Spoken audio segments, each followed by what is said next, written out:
شرک والے اعمال بعد میں کرتا ہے.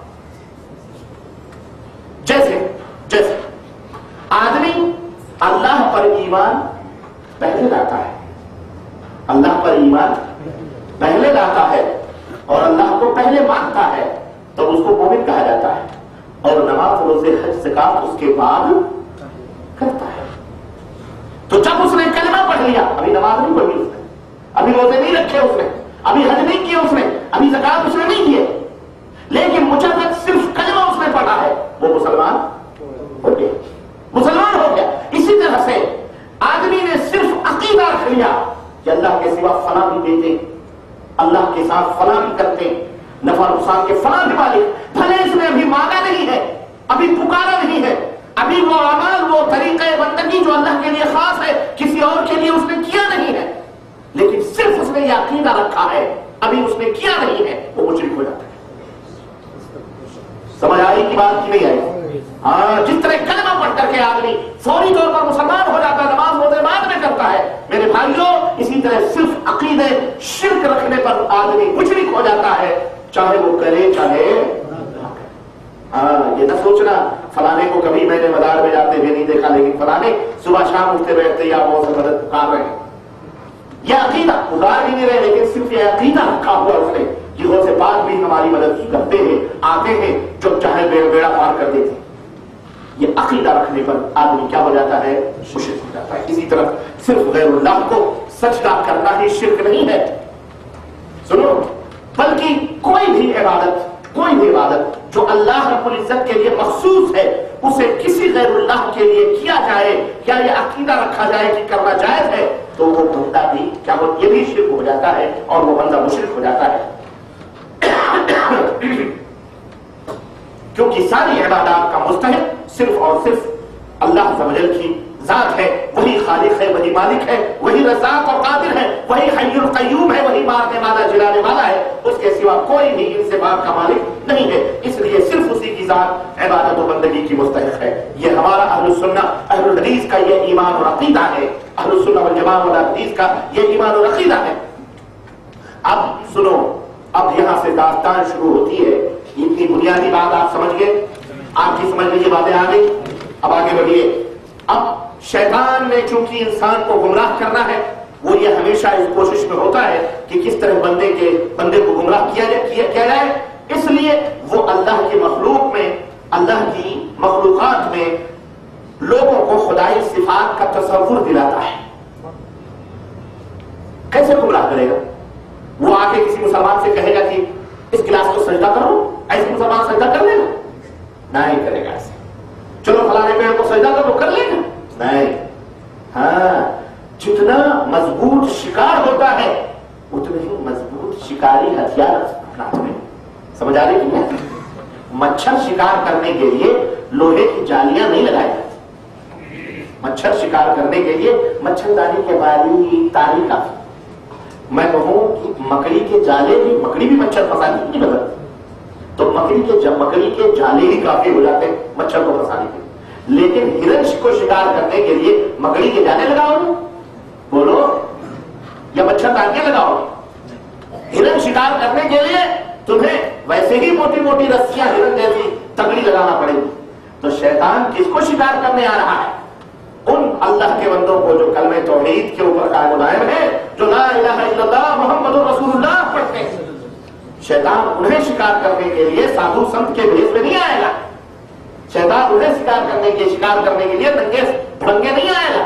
شیطان شکار کرے گا تو بڑے ہی تقوی، بڑے ہی پرہیزگار، تم سے زیادہ اچھی شکل میں آئے گا. بولو آئے گا کہ نہیں آئے گا؟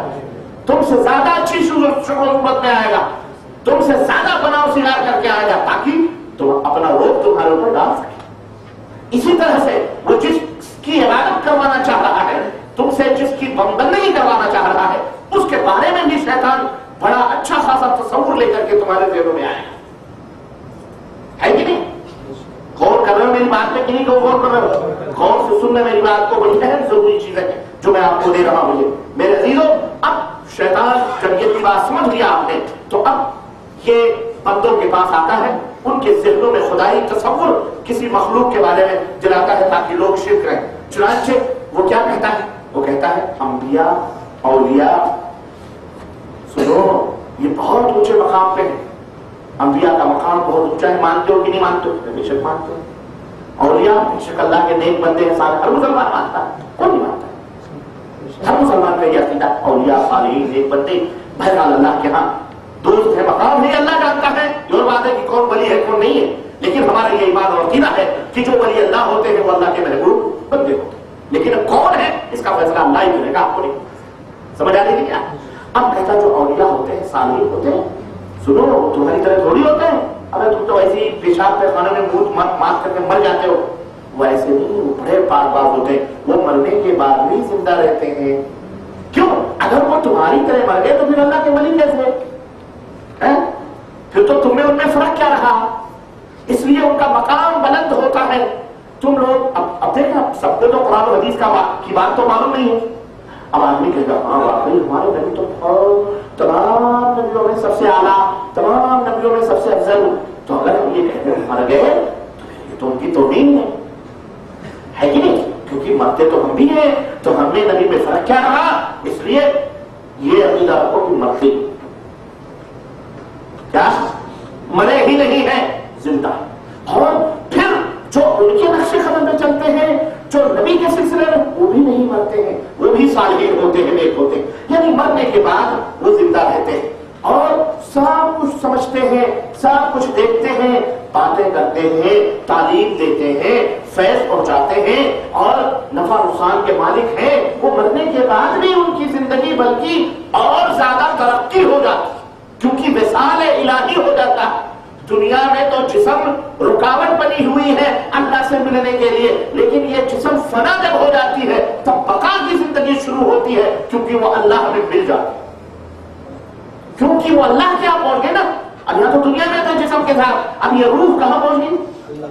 اللہ کے قرب میں ہے. تب وہاں جو چاہتے ہیں اللہ سے کروا لیتے. اچھا وہ زندہ تھے اور یہ حالت تھا ان کا کہ اشارہ کرتے تھے تو بیٹا پیدا ہو جاتا تھا, زندہ تھے تو یہ کر دیتے تھے.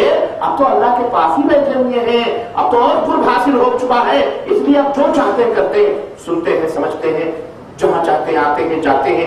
سب کے پیر مریدوں کے گھروں میں بھی آ کے بیٹھتے ہیں, سب کچھ چاہتے ہیں. ہاں اب یہ عقیدہ بیچارے جاہل لوگوں کے دماغ میں آ گیا, نہ قرآن کا پتہ نہ انہیں احادیث کا پتہ.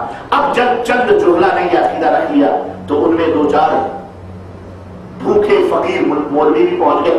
ہم دیکھا یہ جو بستی کی بستی اندھی گونگی بہری ہے, تو کیوں نہ اس سے فائدہ اٹھایا جائے. فقیر میں چند سوکھی روٹیاں بھی نصیب نہیں ہوتی ہیں. ابے اپنے اس گرم توے پہ اپنی بھی روٹیاں سیک لو, کچھ روزی روٹی کا بندوبست ہو جائے گا. اچھا ہی ہے 2 لاکھ اور مار دے رہے, یہ ساحل میں کیوں ڈوب کے مر رہا ہے, بیچ میں ڈوب. تو اب جناب عالی انہوں نے کیا کیا, اب وہ شیطان آیا مولوی صاحب کی شکل میں اور کہا کہ بے شک بالکل آپ لوگ جس عقیدے پہ صحیح ہے, جو اس کے خلاف ہے وہ مسلمان نہیں ہے. خلاص اب وہاں جناب علی اب مردے جب زندہ ہیں تو اب کسی کے قبروں میں ایسیاں لگوا رہا ہے, کسی میں گارڈر. واللہ بتلا اللہ کی قسم جھوٹ بولنے والا ہے تو کروڑوں لعنت ہے. بامبے کے اندر مچگاؤں جا کے دیکھو, ادھر پورا علاقہ بامبے کے رہنے والے لوگ جانتے ہوں گے, وہ پورا بوریوں کا, اسماعیلیوں کا, خوجوں کا سب کا محلہ. باقاعدے ان کے پیر باقاعدے ڈیمانڈ کرتے ہیں کہ ابے تمہارا باپ رات کو خواب میں آیا تھا, بڑی گرمی اندر پڑ رہی ہے, اے سی لگوا. واللہ بتلا گارڈن پیڑ سوکھ رہے, پانی ڈالوا میں اتنے پیسے, اس کے اے سی کے اتنے پیسے, گارڈن کے اتنے پیسے, جس کو جتنا پیسہ جس کو جتنے ہائی لیول کے کمانے ہیں قبر میں وہ ٹھیک لگواتا. اب جناب علی یہی سب دھندے چل رہے.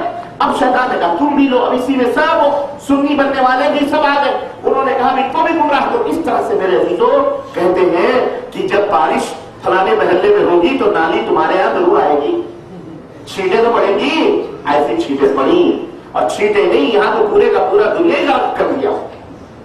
بدعقیدہ رافضیوں کی طرف سے یہ پوری بدعقیدگیاں سنیوں میں آ گئی, اور مکمل طور پر وہی عقیدے جو وہ اپنے مولویوں اور اپنے بزرگوں اور اپنے لوگوں کے تعلق سے رکھتے تھے, آج وہی اہل سنت والجماعت کا لیبل لگا کر انہی شیعوں نے اہل سنت کا لیبل لگا کر کے خود کروانا شروع کر دیا. اور اس کے لیے دلیلیں اور اس کے لیے ثبوت اب قرآن کریم کے اوپر بھی یہ نالائق مردود لوگ ہاتھ صاف کرنا نہیں بھولتے، بلکہ قرآن کریم کو بھی اپنے خرد برد سے، اس کتاب اللہ کو جو الحمدللہ محفوظ ہے اور انشاءاللہ قیامت تک محفوظ رہے گی انشاءاللہ تبارک اللہ، اس کو بھی چیزوں کی طرح اپنے مطلب اور اپنے معنی کے لیے نکال کر ثابت کرنا شروع کر دیا، اور جو مانے ان کو وہ مسلمان، اور جو ان کے تعویلات باطلہ کو اور ان کے بکواس کو نہ مانے وہ اہل سنت والجماعت سے خارج ہے، وہ کافر ہے، وہ بدمذہب ہے، بدعقیدہ ہے۔